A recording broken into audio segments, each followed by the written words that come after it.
Alright, so in this video I'll show you guys how to get the Phantom Wallet app on computer or phone. So first thing you want to do is just go to Phantom on the Chrome web store, and once you're here, just download it, add to your browser. Now once you made an account, just sign up with your email or Apple. Then you want to go to here where the home page is and click buy.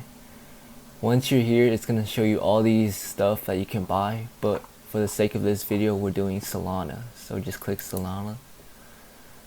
And now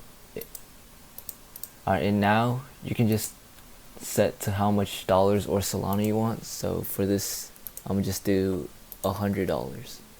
Once you're here, just enter your credit card info, and once you're here you have to choose a provider, so it really depends on what you have. So just click topper, and once you're here you enter your credit card info and click buy.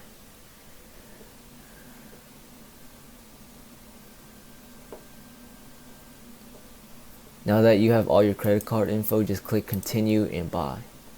You have to log in with your Google too. So if this video helped you, please like and subscribe.